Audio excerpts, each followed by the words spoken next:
네,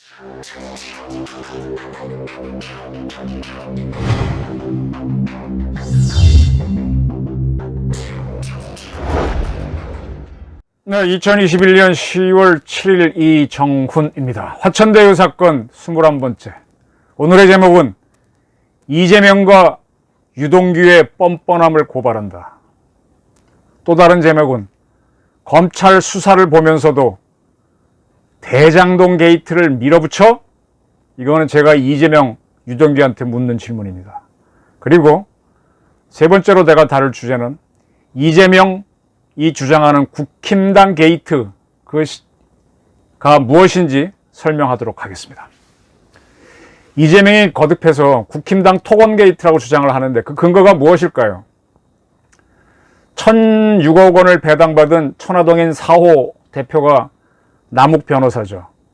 그가 2015년 변호사법 위반 혐의 등으로 구속 기소됐다가 무죄로 풀려난 적이 있습니다. 그리고 그는 현재 미국에 살고 있습니다. 이 남욱 씨의 행적에 우리는 주목할 필요가 있습니다. 또 644억 원 배당받은 천화동인 5호 대표는 정영학 회계사입니다. 그는 지금 상당한 정영학 파일로 불리는 자료를 들고 검찰에 신고를 했죠. 자수를 했다고 볼 수도 있죠. 그는 2015년 유동규가 추진한 대장동 개발이 잘못됐다는 것을 알고 녹음과 촬영을 시작했습니다. 그 자료를 지금 검찰에 제공해서 수사가 시작됐죠. 자, 이 대장동 사건은요, 굉장히 복잡한데 그 중에 큰 맥만 짚으면은 2010년까지는 LH 주도로 공공개발, 공영개발로 추진됐습니다. 근데 이거를 열심히 막은 세력이 있습니다. 누구냐? 금방 제가 거론했던 남욱과 정영학 두 사람이 자문단으로 참여한 부동산 법인 C7이었습니다. C7에 참여한 남욱과 정영학은 LH 중심의 공영개발을 열심히 막았던 사람입니다. 방법은 무엇이었냐? 대장동 땅을 매입하는 것이었습니다. 2009년 11월과 12월 사이 C7은 대장동에 땅을 갖고 있는 지주들로부터 304건의 계약을 맺으면서 대장동 땅의 32% 정도를 확보합니다. 굉장히 많이 확보했죠. 그러나 잔금을 준 완전한 거래는 아니었어요. 계약금만 준 거래인데 그때 지불했던 계약금이 어마어마합니다. 1,200억 원으로 알려져 있습니다. 그럼 10배를 잡으면 1조 2천억인가요? 예, 굉장히 큰 사업이었죠. 이들이 이렇게 C7이 땅을 매입한 거는 LH 주도로 공영개발을 못하게 하고 민간기업 주도로 민간개발을 하자는 거였는데 이 민간개발을 하려면 그 토지의 3분의 2, 또 지주의 2분의 1 이상의 동의를 받아야 됩니다. 그 동의를 받는 작업을 C7에서 했던 것이죠. 그 일을 앞장섰던 사람이 남욱 변호사입니다. 그러나 이제 계약만 하고 잔금은 주지 않았는데 잔금은 민간개발이 확정된 후에 지불하는 겁니다. 그래서 미리 계약만 쭉 하는 이 작업을 세칭 지주작업이라고 합니다. 이게 지주작업을 해놓으면 LH가 중심이 되는 공영개발은 어려워지죠. 공공개발은 어려워집니다. 남욱 변호사가 이 일을 가장 열심히 했기 때문에 대장동에서는 남욱 모르면 간첩이다라는 이야기까지 있었답니다. 이 지주들은 이 땅을 살려고 하는 민간개발하겠다면서 땅을 살려고 하는 C7에 아주 호응을 잘했습니다. 왜냐? 공영개발을 LH 중심으로 하게 되면 저가로 강제로 수용당합니다. 일방적으로 수용당합니다. 싼 값에. 그러나 민간개발로 하게 되면 민간에서 훨씬 더 높은 가격으로 사주니까 이왕 개발된다면 민간개발을 선호합니다. 지주들은. 성공한 거죠. 네. 그리고 나서 C7은 대장 프로젝트 파이낸싱 금융투자라고 하는 페이퍼 컴퍼니를 만듭니다. 대표를 남욱 씨로 임명하죠. 이 프로젝트 파이낸싱 금융투자 이걸 흔히 줄여서 PFV라고 합니다. 프로젝트 파이낸싱 비클의 약자입니다. 비클. 저도 이번에 처음 찾아봤어요. 부동산 개발 사업을 효율적으로 추진하기 위해서 만드는 페이퍼 컴퍼니라고 아예 사전에 설명되어 있습니다. 무슨 이제 개발을 하려면 돈을 끌어와야 되잖아요. 그래서 금융기관과 프로젝트 참여 기업으로부터 이 돈을 받아오는 게 바로 이 PFV라는 회사입니다. 그렇게 만들어 놓고, 그러고 난 다음에 이제 그 다음에 해야 될 게 무엇입니까? LH가 이 공공개발을 하는 걸 완전히 포기하게 만들어야 되겠죠. 자, 2009년에 여당은 지금 야당인 국민의힘의 전신인 한나라당이었습니다. 이 남욱 씨는 2008년부터 한나라당 중앙청년위원회에서 부위원장을 맡고 있었습니다. LH는 국토교통부 산하의 공사죠. 따라서 국회의 국토해양위원회의 통제를 받습니다. 남욱 씨는 아까 PFV의 대표가 됐던 남욱 씨는 국토해양위원회의 의원과 그들의 보좌관들한테 접근하는 일을 하게 됩니다. 새칭 대국회 로비를 하게 되는 거죠. 이러한 로비를 하려면 뭐가 필요합니까? 실탄, 돈이 필요하죠. 자, 이 로비 사건은 2009년에서 다시 6년이 지난 2015년 수원지검이 수사를 해서 밝혀지는데, 그때 이뤄진 수사에 따르면 C7 대표하고 남욱 변호사는 이 로비에 15억 원이 필요하다라는 데 서로 의견 일치를 받고, 그에 따라서 2009년 12월부터 2010년 5월 사이 C7 측은 4차례에 걸쳐 도합 8억 3천만 원을 남욱 변호사에게 송금합니다. 2015년 수사에 나섰던 수원지검은 이 송금 사실을 확인합니다. 그리고 남욱 변호사가 국회를 상대로 로비했다라고 보고 변호사법 위반, 범죄 수익 은닉 규제법 위반 등의 혐의로 구속 기소를 합니다. 근데 이 2015년이 어떤 해입니까? 화천대유가 포함된 성남의 뜰이 대장동 개발 사업자로 확정되는 바로 그때입니다. 그리고 확정되고 난 다음에 그 이듬해에 화천대유는 박근혜 대통령을 기소하는 바로 그 박영수, 특검을 했던 박영수 변호사, 고검장 지내는 사람이죠. 박영수 변호사를 월 1,500만 원 주고 화천대유의 고문으로 영입하죠. 그리고 그에 따라 화천대유의 직원으로 입사시킵니다. 2016년에 그런 일이 있었죠. 그리고 이 화천대유 사건 쭉 보게 되면은 천화동인 6호한테는 282억 원이 배당됐는데, 그 대표는 조현성이라고 하는 변호사죠. 이 사람은 남욱 변호사와 좀 잘 아는 사이로 서로 알려져 있습니다. 남욱 변호사하고 보다 젊은 그런 변호사로 알려져 있습니다. 그리고 현재 민주당 국회의원 중에 김승원 씨라고 있는데 이분이 변호사입니다. 이 2015년에 구속 기소된 남욱 씨는 이 김승원 변호사, 조현성 변호사, 그리고 박영수 변호사, 이 세 사람을 포함해서 도합 15명의 변호사로 변호인단을 구성합니다. 총력을 기울여서 자기를 변론하려고 한 거죠. 그리고 그렇게 해서 남욱 변호사 측은 법정에서 이런 주장을 합니다. 그 8억 3천만 원은 로비하라고 받은 자금이 아니라 법률 자문 용역비로 받은 것이다 라고 주장을 합니다. 그리고 그렇게 명시되어 있는 영수증, 내가 이 돈을 받았는데 이거는 법률 자문 용역비다 라고 쓰여있는 영수증을 제시합니다. 이것 때문에 1심과 2심에서 무죄 판결을 받습니다. 이때 2심에서 무죄 판결을 해주는 재판장이 이번에 야당에서 대통령 후보로 나온 최재형 전 감사원장이죠. 네.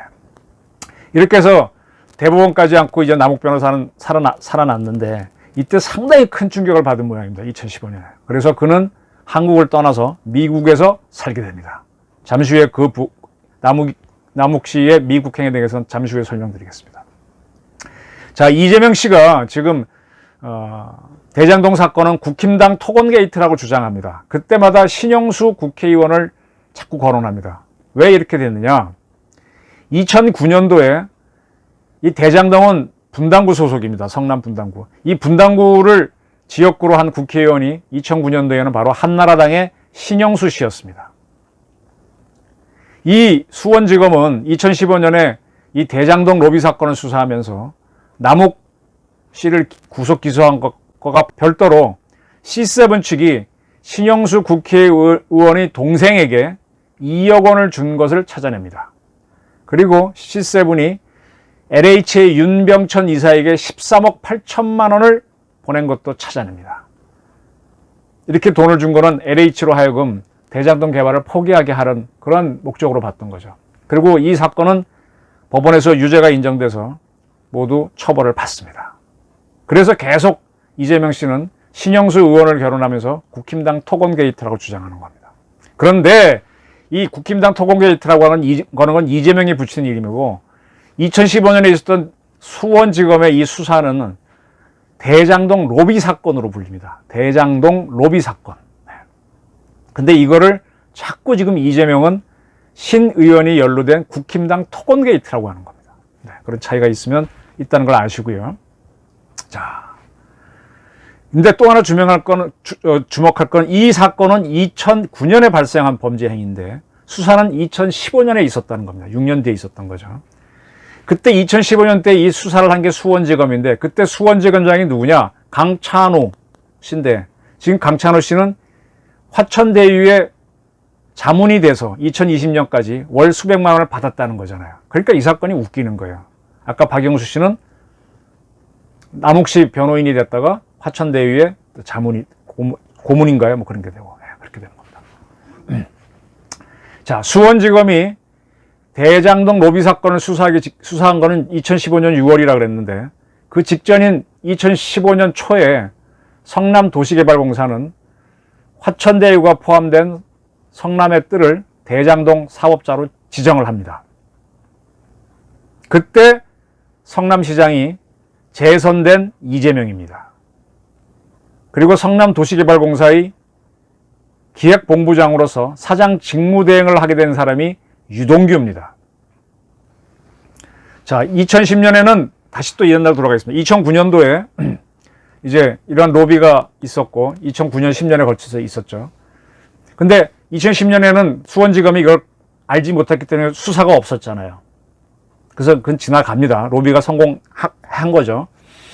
그리고 이제 그날 그해 6월에 있었던 지방선거에서 이재명 씨가 처음으로 성남시장에 당선됩니다.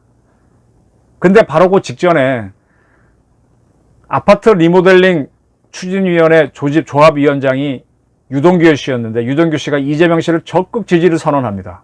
그리고 유동규 씨는 이재명 선거 캠프에 참여해서 선거를 도와주고요. 이재명 씨가 당선되자 인수위원회에 참여합니다. 그리고 이재명 씨가 임명했다고 봐야 되죠. 성남시 의회가 유동규 씨를 임명하는 거는 문제가 있다, 자격에 문제 있다라고 했음에도 불구하고 성남 시설관리공단의 기획본부장이라고 하는 상당히 고위직에 임명을 합니다. 누가? 이재명이라고 봐야 되죠. 자, 이렇게 이제 이재명 씨가 당선되고 유동규 씨가 기획본부장이 된 그해 6월쯤에 LH는 드디어 대장동 사업 포기를 밝힙니다. 그건 아까 말씀대로 C7이 LH의 이사한테 돈도 주고 신영수 의원 동생한테 돈도 주고 남욱 의원이 이제 로비 활동을 한 것으로 봐야 되겠죠. 그 나중에 남욱 씨는 그게 로비 활동이 아닌 뭐 법률 자문비였다 이렇게 주장을 하긴 했지만 이렇게 해서 이제 이게 넘어갑니다. 이렇게 됐으면은 이재명 씨는 이렇게 됐으면 이제 공영개발이 끝났지 않습니까? 민간개발로 대장동을 해야 되는데 반대로 갑니다. 다시 공영개발을 추진합니다. 2011년 4,562억 원의 지방채를 발행해서 대장동을 100% 공영개발, 공공개발하겠다는 선언을 합니다. 그리고 성남시 의회에다가 지방채 발행을 요청하는데 시의회가 NO! 안 돼! 그럽니다. 그래서 지방채 발행이 무산되면서 이재명 씨의 계획은 무너집니다. 그게 2011년입니다. 근데 그 이듬해 희한한 일이 벌어집니다. 제가 몇 번 설명드렸는데 유동규 씨가 성남시설관리공단의 기획본부장이 됐잖아요. 근데 이 사람이 이재명 씨 의사를 거스립니다. 그는 2012년 4월 26일자 매일경제하고 5월 2일자 한겨레 인터뷰에서 이렇게 주장합니다. 대장동을 민간 공동개발 방식으로 추진해 성남시와 민간이 윈윈할 수 있는 모델을 만들겠다. 민간 합작을 주장하는 건데 이거는 공영개발을 주장한 이재명 시장 의사하고 배치되는 거죠. 그런데 유동규 씨가 왜 이런 주장을 했느냐. 이때 C7이나 남욱 변호사를 만나서 이렇게 주장을 하게 됐는지는 지금 확인되지 않았습니다. 그거는 검찰이 앞으로 수사를 해주면 나오겠죠. 그리고 이재명 씨는 시장인데 이러한 유동규 씨에 이런 주장을 한 유동규 씨에 대해서 전혀 그 말을 막지 않았고, 처음에 매일경제랑 얘기하고 또 한겨레랑도 얘기하는데 막지도 않았고 제지도 하지도 않았고 경고도 하지 않았습니다. 가만히 있었습니다. 그리고 2014년 1월 달에 성남도시개발공단이 합쳐져 갖고 성남도시개발공사, 성남도계공이 출범합니다. 이때 유동규 씨는 성남도계공의 기획본부장으로 또 갑니다. 상당히 좋은 자리로 갔죠. 그리고 그해 6월달 선거에서 이재명 씨는 성남시장에 재선됩니다. 그리고 그 해에 유동규 씨는 단국대학교에서 부동산학을 전공해서 석사학위를 받습니다. 이런 일이 있으면서 2014년 이런 일이 있으면서 대장동은 갑자기 민관 합작 개발로 가기 시작합니다. 네. 그러면 이거를 누가 추진하느냐? 성남도계공이 추진합니다. 성남도계공에서는 누가 해야 되느냐? 개발본부가 해야 됩니다. 개발하는 거니까. 근데 유동규 씨가 본부장으로 있는 기획본부가 이걸 추진하게 됩니다. 왜 이랬는지는 이것도 검찰이 수사를 해야 됩니다. 이렇게 하면서 유동규 씨는 남욱 변호사가 추천한, 남욱 씨는 서강대를 나왔는데 서강대에 나온 정민영 변호사를 투자사업팀장에 채용하고 정영학 회계사가 추천한 김민걸 회계사를 전략사업실장에 채용합니다. 그러면서 이걸 민관합작으로 추진하기 시작하죠. 그리고 2015년 2월 13일 성남도계공은 대장동 개발 사업 모집자 공고를 냅니다. 이 공고를 기억하는 성남도계공 관계자들은 정민용 투자사업팀장, 바로 남욱 씨가 추천한 그 변호사가 이 공고를 주도했다라고 지금도 말하고 있습니다. 이렇게 공고가 있고 난 다음에 희한한 일이 벌어지는데, 그때 성남도계공 사장, 초대 사장이죠, 황무상 씨가 갑자기 해임됩니다. 그리고 유동규 기획본부장이 사장 직무대행을 맡게 됩니다. 그리고 나서 바로 성남도계공은 화천대유가 포함된 성남의 뜰을 우선 협상 대상자로 선정하고 그 후에 계약을 맺게 되는 겁니다. 그런데 이 화천대유를 만든 거는 김만배 기자 출신이죠. 그하고 유동규 사이에 심각한 접촉이 바로 이때 벌어집니다. 정영학 회계사가 검찰에 자기 파일을 제공했다고 제가 말씀드렸죠. 그 자료에 따르면 바로 2015년 3월 유동규는 김만배로부터, 둘이 만나 대화를 하면서 김만배로부터 개발 이익의 25%를 받는다라는 어떤 구두 약속 서로 거론을 하고 그해 10월에 다시 만나서 그 금액을 확정지었다고 합니다. 그리고 그때쯤 이 정영학 씨는 무슨 일인지 모르지만 유동규 씨로부터 뺨을 맞는 일도 벌어집니다. 그죠? 대장동 개발이 가는데 뒤에서 뭔가 뒷거래가 있는 겁니다. 그리고 또 하나 웃기는 게, 대장동 개발은 여러 차례 나왔지만 성남도계공이 성남의 뜰 지분의 50% 플러스 한 개의 주, 즉 절반이 넘는 지분을 갖고 있다는 이유로 대장동 개발은 공공개발로 인정이 돼서 그 토지를 수용할 수 있게 됩니다. 저가로. 그런데 이 아파트를 짓는 거는 전부 다 민간업자한테 나눠줍니다. 민간개발이 돼버리죠. 그래서 이게 민간합작이라고 하는데 사실은 특혜를 준 거죠. 땅을 수용할 때는 싸게 수용하는 공공을 내밀고, 그 다음에 그렇게 싸게 수용한 땅을 민간업자들한테 아파트 짓게 해서 상한값이 분양하게 했으니까 민간기업한테는 큰 특혜가 돌아갔죠. 그냥 민간기업보다도 더 큰 특혜가 돌아가게 한 거죠. 이러한 설계를 누가 했을까요? 이재명 씨는 대장동 설계는 자기가 했다고 얘기했는데, 이 공고문을 낸 듯 참여했다고 한 사람은 정모 무슨 변호사다라고 성남도계공 사람들은 이야기하고 있죠. 자, 이렇게 이제 김만배하고 유동규 사이에 어떤 이익 분배 논의가 있었을 때인 그해 6월 달에 수원지검이 대장동 로비 사건을 수사해서 남욱 변호사하고 신영수 의원의 동생 등을 구속합니다. 그렇다면 김만배로부터 이익의 25%를 받기로 한 유동규는 긴장해야 되는데 전혀 그렇지 않고, 전혀 까딱도 하지 않고 이 대장동 개발 사업을 민간 합작이라고 하면서 사실은 민간기업에게 특혜를 주는 쪽으로 밀어붙입니다. 그리고 10월 달에는 김만배를 상대로 자신이 받아야 할 이익을 확정 짓는 그런 노력도 하죠. 자, 이 대장동 개발로 화천대유와 천화동인은 성남의 뜰 운영 대가로 4,040억 원을 배당받습니다. 그렇게 많은 이익이 간 거는 이들이 보통주를 갖도록 성남 도계공이 그런 주식 구종을 짜줬기 때문이죠.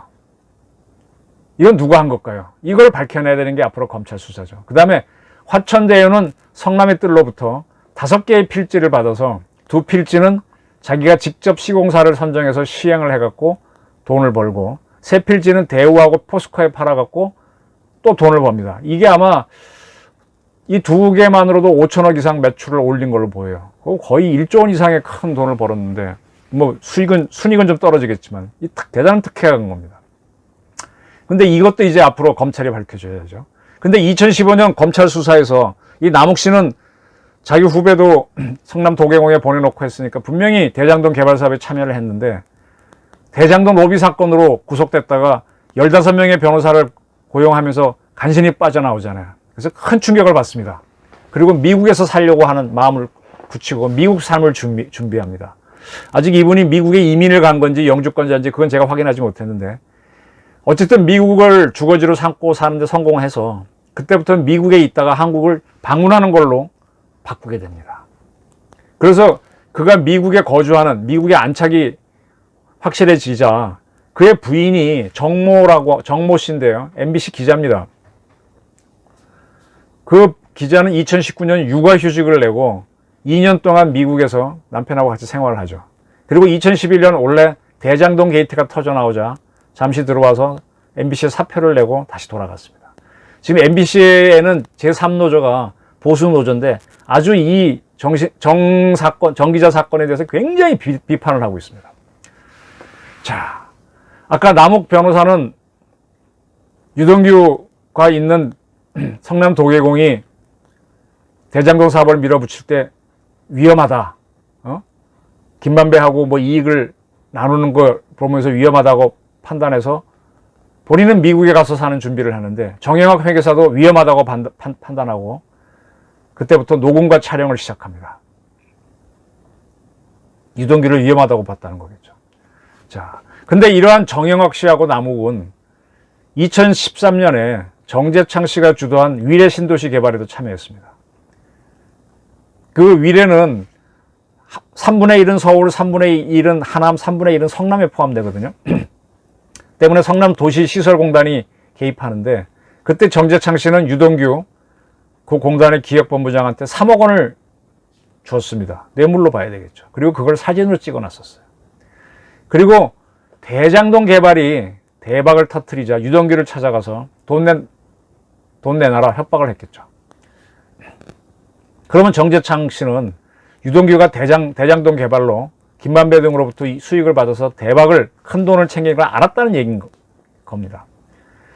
그 정영학 씨가 검찰에 제공한 녹음 파일에 따르면 협박을 받은 정재창 씨로부터 협박을 받은 유동규는 남욱, 정영학, 김만배 씨한테 이 문제를 상의하는데